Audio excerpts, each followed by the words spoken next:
Assalamualaikum warahmatullahi wabarakatuh. Sahabat perspektif dimanapun Anda berada, selamat datang kembali di podcast Hasnawi Haris Perspektif.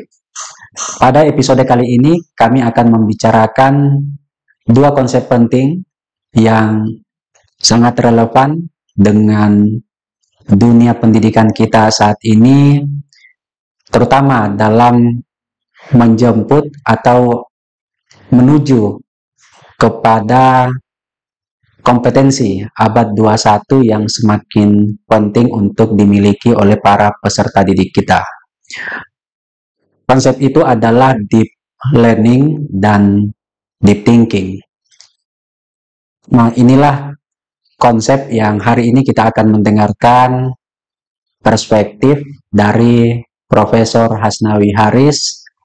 Beliau adalah Ketua PGRI Provinsi Sulawesi Selatan, juga sebagai Sekretaris Dewan Pendidikan Sulawesi Selatan, dan sehari-hari beliau adalah guru besar di Fakultas Ilmu Sosial dan Hukum Universitas Negeri Makassar. Prof, kita mulai dari konsep dasar. Sebetulnya konsep deep thinking di dalam deep learning itu sebetulnya seperti apa maksudnya, Prof? Barangkali bisa dijelaskan. Baik, terima kasih banyak Pak Ari. Assalamualaikum warahmatullahi wabarakatuh, sahabat perspektif. Ya, konsep deep thinking sebenarnya itu sesuatu yang relate dengan deep learning, ya, atau dengan kata lain untuk mengoptimalkan bagaimana deep learning ini dilakukan, maka salah satu kunci atau syarat adalah menggunakan deep thinking. Ya, apa itu deep thinking? Deep thinking itu sebenarnya adalah proses yang membuat kemampuan peserta didik ya untuk berpikir secara mendalam, ya, untuk mengkonseptualisasi sebuah konsep yang kemudian konsep itu dianggap sesuatu yang sangat penting. Nah, oleh karena itu, deep thinking ini sebenarnya adalah medium untuk kemudian membawa pikiran anak-anak kita, membawa pikiran teman-teman guru, untuk kemudian mereka bisa relate dengan deep learning. Sebenarnya Pak Ari, deep thinking ini kurang lebih sama dengan kalau kita sebut dengan kemampuan berpikir kritis. Ya, critical thinking. Critical thinking. Untuk sampai pada titik bagaimana yang saya sebut tadi mengoptimalkan deep learning ini, maka kemampuan berpikir kritis atau deep thinkingnya ini, pertama dia harus ada kemampuan analisis, ya, kemudian ada kemampuan interpretasi, kemudian ada kemampuan sintesis, ada kemampuan refleksi. Nah, ketika ini bisa difahami oleh anak-anak kita, maka insya Allah pendekatan yang kemudian akan menjadi model dalam kurikulum yang akan diterapkan oleh Kementerian Pendidikan Dasar dan Menengah itu bisa jalan dengan baik, dengan optimal. Jadi deep thinking ini adalah salah satu jalan untuk mengoptimalkan deep learning yang betul. Mungkin ke depan akan diterapkan, Prof, dalam sistem pendidikan kita. Betul. Prof, kalau deep thinking adalah jalan atau salah satu pintu untuk mengoptimalkan deep learning, sebetulnya ada manfaatnya dari konsep tersebut, Prof, atau seperti apa di dalam sistem pendidikan kita? Iya, jadi begini Pak Ari, kalau kita bicara tentang bagaimana menjalankan deep learning ini, maka yang saya sebut tadi salah satu sumbunya, salah satu syaratnya adalah bagaimana membuka ruang lahirnya yang kita sebut dengan deep thinking. Ya. Nah sekarang, untuk kemudian dua-duanya ini jalan, maka yang bisa memberi manfaat itu adalah ketika benar-benar kemajuan teknologi, apa yang sangat canggih, kemudian persaingan global yang juga semakin relate dengan kondisi hari ini, maka ya manfaat yang bisa kita petik Pertama, tentu bisa meningkatkan kreativitas dan inovasi peserta didik. Ya. Itu yang pertama. Terus yang kedua, itu akan memudahkan pengambilan keputusan secara terstruktur dan sistematis. Ya. Karena tadi ini kan bangunan berpikir mendalamnya yang deep thinking ini itu sudah mulai dari bawah. Nah, yang ketiga sekaligus juga memberi manfaat agar pengambilan keputusan itu tidak diambil dari, mohon maaf, analisis yang dangkal. Ya. Nah, ketika konsep deep thinking ini dilakukan untuk menuju ke deep learning, maka ya 3 keunggulan, 3 manfaat itu pasti bisa kita dapatkan, Pak Ari. Jadi ini sebetulnya kebalikan dari pemikiran yang dangkal, Prof. Betul, iya. Karena ada fenomena di mana seringkali kita menyaksikan ada peserta didik kita atau produk dari sistem pendidikan kita yang pemikirannya dangkal atau di level permukaan saja, Prof. Iya. Padahal yang diperlukan adalah pemikiran yang mendalam. Iya, betul. Untuk meningkatkan kualitas sumber daya manusia kita di masa akan datang. Iya. Sebetulnya ada keunggulan, Prof, yang barangkali diharapkan akan lahir ketika deep thinking ini diintegrasikan ke dalam deep learning, Prof. Iya, pasti, Pak Ari. Jadi kan sebenarnya kalau konsep kita melihatnya secara utuh, konsep deep thinking ini kan konsep pemikiran mendalam, atau berpikir kritis. Lalu kemudian ada pembelajaran mendalam di deep learning tadi. Nah, ketika ini diintegrasikan, maka tentu saja konsep ini harus dianggap konsep yang saling melengkapi. Jadi tidak boleh dilihat terpisah. Bahwa deep learning ini optimal itu karena sumbu utamanya deep thinking terjadi. Anak-anak kita berpikir kritis, anak-anak kita berpikir mendalam, sehingga dia akan nanti tiba pada titik mereka juga mengalami proses yang kita sebut dengan pembelajaran mendalam. Itu yang pertama. Terus yang kedua, memang deep thinking ini itu kalau kita lihat konsepnya, Pak Ari, itu bisa dilakukan secara sinergis. Artinya konsep ini jalan sehingga tujuan pembelajaran ini juga bisa maksimal. Tujuan pembelajaran ini yang kita sebut dengan dari sisi makna, itu pembelajarannya bermakna dan relevan dengan kondisi yang ada. Nah, kalau ini dilakukan, maka sebenarnya, Pak Ari, kita bisa mendapatkan hasil belajar yang optimal. Apalagi kalau misalnya kita lihat bagaimana diskusi model pembelajarannya mendorong semakin banyak yang namanya diskusi-diskusi yang secara konseptual, yang itu menstimulasi pikiran-pikiran kritis dari anak-anak. Kemudian bagaimana problem solver anak-anak bisa praktekkan, pemecahan masalah mereka bisa simulasikan dalam kelas. Bagaimana juga yang namanya konsep inovatif itu semakin didorong, dieksplor lebih banyak oleh guru untuk membuat anak-anak kita itu bisa lebih optimal tujuan pembelajarannya atau si pembelajarannya. Terus integrasi yang lain ini membuat teknologi ini harus termanfaatkan. Karena susah kita mengharapkan deep thinking untuk masuk pada wilayah deep learning-nya secara optimal kalau tidak ada tools teknologi yang menjadi medium. Nah, teman-teman guru syaratnya harus menguasai teknologi di situ. Karena kalau tidak, maka akan ada kesulitan-kesulitan karena anak kita ini kan kalau dianggap anak-anak yang generasi Z atau Alpha, ini kan kecepatan menerima merespon sesuatu itu bisa jadi lebih tinggi. Kemudian juga Pak Ari bisa dikatakan konsep ini itu akan memiliki keunggulan atau memberi manfaat karena kita mengadaptasi berbagai ekosistem pembelajaran yang ada dalam kelas itu yang secara inovatif itu bisa diciptakan sebenarnya.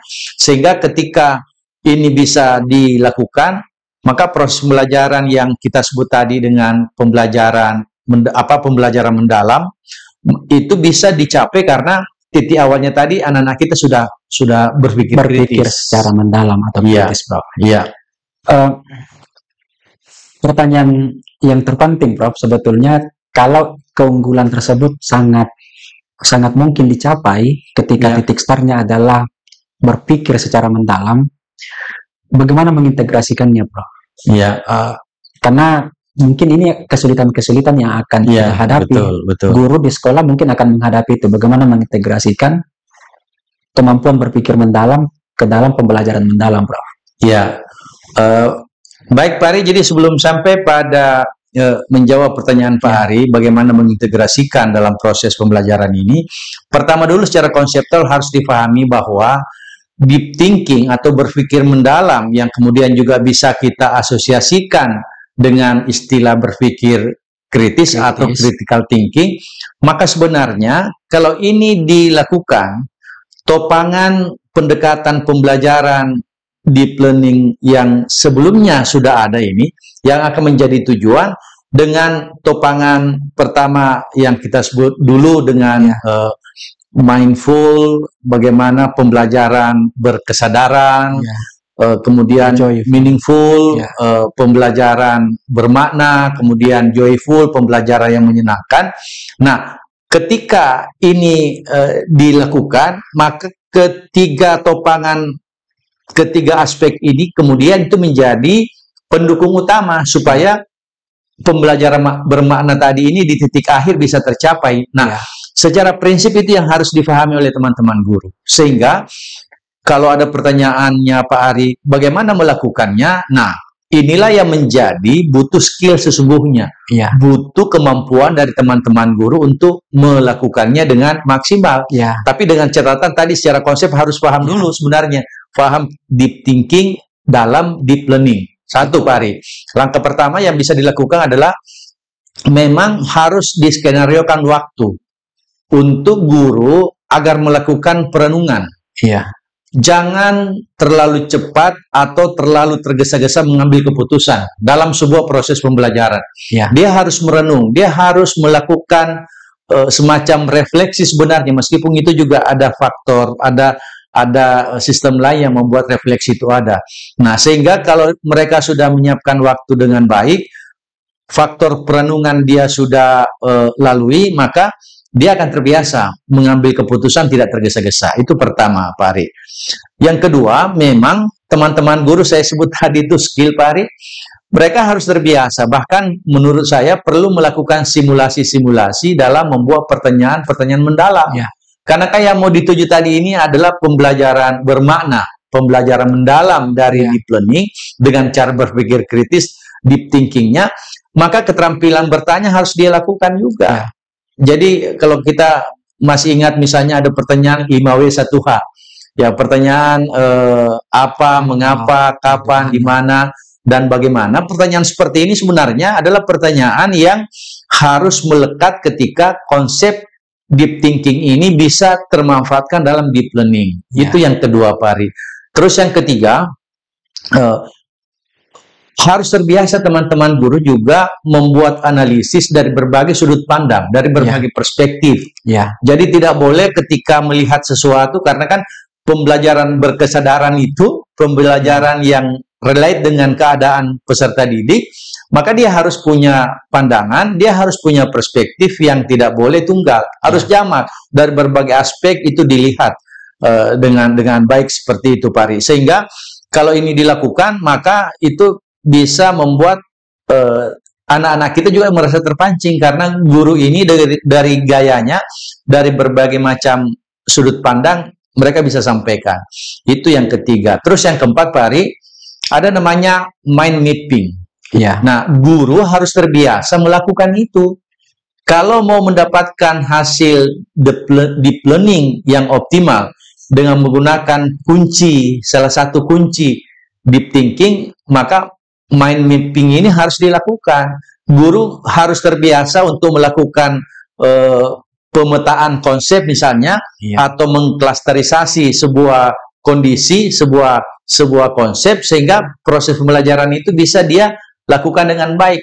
Sehingga kalau ini bisa dilakukan, yang kelima yang harus bisa dilakukan oleh teman guru adalah melakukan refleksi, melakukan evaluasi. Karena sebaik apapun proses pembelajaran yang kita sudah siapkan sebelumnya tadi dengan menggunakan clue yang ada di deep thinking dengan deep learning, kalau tidak refleksi tidak bisa maksimal. Ya. Nah, inilah yang betul-betul jujur saya biasa bilang sama teman-teman guru, salah satu keterampilan yang harus dimiliki oleh seorang guru adalah kemampuan melakukan refleksi.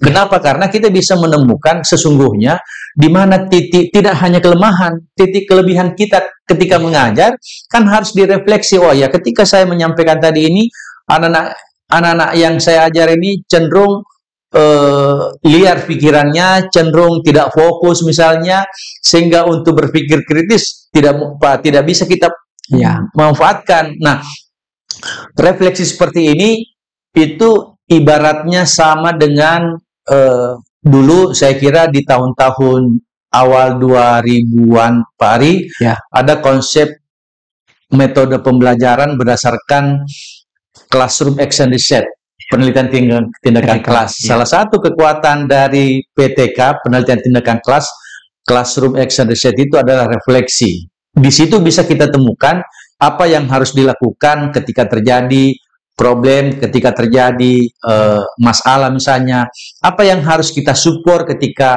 kita anggap sebuah pembelajaran ini punya faktor pendukung, faktor penghambat, sehingga kita bisa menyusun skenario berikutnya.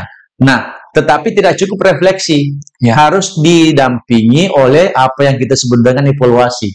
Nah, kunci dari sebuah proses pembelajaran ketika ada evaluasi. Kalau yang tadi itu kan bisa jalan, Pak Ari, sambil kita melakukan, katakanlah kalau kita menganalogikan PTK, teman-teman guru pasti tahu, kita menganalogikan penelitian tindakan kelas, katakanlah biasanya pakai 2 siklus, ketika siklus pertama masuk ke transisi siklus kedua, di situ butuh refleksi. Refleksi itu bisa dilakukan paralel, tetapi kata kunci yang sangat penting adalah lakukan evaluasi. Apa yang harus dilakukan ketika sebuah model pembelajaran kita terapkan, ketika tujuan pembelajaran tidak bisa maksimal kita pakai, harus ada evaluasi di situ. Nah, itulah sebenarnya salah satu pengertian dari pembelajaran bermakna. Tidak boleh guru mengajar hanya tujuan pembelajaran tercapai, karena ada beberapa karakteristik yang juga harus diselesaikan. Katakanlah dengan model pembelajaran A, dengan model cooperative learning misalnya, anak-anak kita kan kemampuan meresponnya tidak sama, sehingga ya difahami kan dalam teori Pak Ari, salah satu kunci untuk memperkuat, menghasilkan, mengoptimalkan tujuan pembelajaran dengan baik adalah cooperative learning. Libatkan sebanyak-banyaknya siswa, libatkan kelompok-kelompok yang ada dalam kelas sehingga tujuan pembelajaran bisa dicapai. Tapi kalau itu tidak dilakukan evaluasi yang tepat, maka boleh jadi teman-teman guru itu betul-betul mengajar rutinitas. Bagaimana dia masuk, tercapai tujuan pembelajaran, selesai. Tidak ada makna di situ. Sehingga kalau ini dilakukan, tidak ada ubahnya, guru itu betul-betul hanya pengajar. Bukan pendidik. Padahal sebenarnya yang ideal itu adalah ketika teman-teman guru ngajar, tidak hanya mentransformasi knowledge-nya, mentransformasi aspek kognitif, tapi di sana juga ada transformasi sikap, attitude, atau afektif dan psikomotorik. Nah, kalau ini bisa jalan menurut saya Pak Ari, itu bisa sempurna ini konsep deep learning ini dilakukan di dalam proses pembelajaran di kelas misalkan. Jadi boleh dikatakan Prof, hanya guru yang selalu melakukan refleksi, evaluasi, yang bisa menerapkan deep learning itu, Prof. Iya, betul. Dan hanya guru yang punya kemampuan berpikir tingkat tinggi, atau deep thinking, yang bisa melaksanakan deep teaching atau deep learning, Prof. Iya, itu sebaliknya dengan siswa. Jadi untuk mencoba merangsang, menstimulasi deep thinkingnya peserta didik, untuk sampai di titik deep learning yang optimal, maka siswa ini harus diberi ruang yang benar. Jadi ketika dia tahu tipologinya, kan banyak teori tipologi anak-anak kita dalam kelas, nah itu bisa dimaksimalkan seperti yang Pak Ari sampaikan tadi, kalau klasternya klaster teaching atau klaster pengajaran atau gurunya. Baik Prof, ini menarik dan barangkali di kesempatan selanjutnya kita bisa lebih kembangkan. Boleh. Prof, seperti biasa, kita sebelum menutup, kita memberi edukasi kepada pemirsa kita, tentu sekaitan dengan topik kita hari ini, yaitu deep thinking dalam deep learning, Prof. Ya, baik Pak Ari. Sebagai edukasi kita pada hari ini dengan topik bagaimana deep thinking ini bisa relate dengan deep learning yang akan kita lakukan nanti dalam kurikulum apapun namanya Pak Ari. Setidaknya menurut saya ada beberapa hal yang harus difahami oleh teman-teman guru. Ya. Karena saya kira memang tidak mudah untuk mencoba menginternalisasi deep thinking kalau teman guru tidak paham.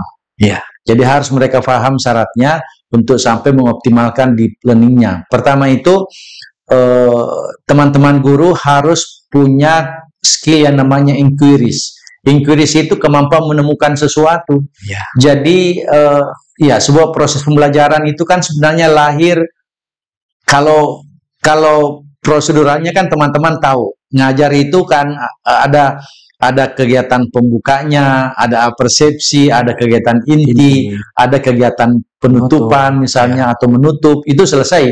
Nah, padahal sebenarnya ketika transisi dari pembukaan ke kegiatan inti ke penutup, di sana dibutuhkan semacam kemampuan menginquiry, kemampuan untuk menemukan sesuatu yang kita anggap itu penting dimanfaatkan. Karena kan menjadi lucu juga Pak Ari kalau template yang dipakai seorang guru pada satu kelas dengan materi yang sama ini juga dipakai pada kelas yang berbeda, padahal objek siswanya berbeda. Ini kadang itu tidak maksimal. Itu hidden problem, memang tidak terencana, tapi itu penting. Iya betul, itu yang disebut dengan hidden curriculum. Karena kalau anak-anak kita katakanlah dengan pola yang sama, template yang sama dilakukan oleh guru pada materi yang berbeda dengan model yang berbeda, anak-anak bisa menebak. Nah, itu tidak optimal, itu tidak maksimal.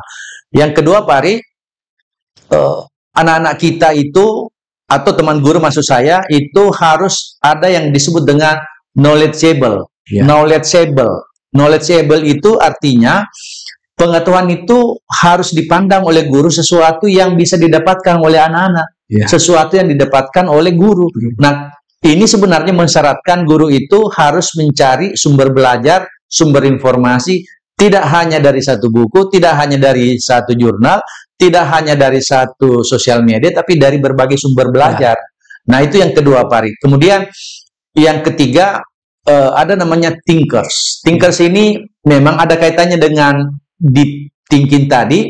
Jadi, seorang yang memang terbiasa berpikir. Guru yang terbiasa berpikir, guru yang kemudian ada tantangan, ada challenge dalam proses pembelajarannya, dia akan terbiasa menemukan solusi. Nah, kalau dia bisa melakukan itu, insya Allah pembelajarannya akan maksimal. Kemudian ada juga yang kita sebut dengan communicators. Communicators itu seorang guru, itu kan syarat utama, Pak Ari. Tidak bolehlah ada guru yang tidak punya skill communicators, karena dia yang harus berkomunikasi dengan peserta didik. Ketika dia tidak memiliki kemampuan communicators yang baik, maka itulah yang terjadi. Kadang anak-anak ada yang slow respon, ada yang cepat merespon, karena kemampuan komunikators dari teman-teman guru ini kan memang juga bervariasi, Pak Ari. Tapi itu penting untuk mereka bisa melihat bahwa sesuatu yang sangat penting ini memang butuh usaha untuk belajar, termasuk diantaranya bagaimana komunikasi sampai dengan peserta didik, tentu dengan yang lain. Ada juga yang kita sebut dengan, menurut saya Pak Ari, open-minded. Nah, inilah yang juga harus dipahami oleh teman-teman guru.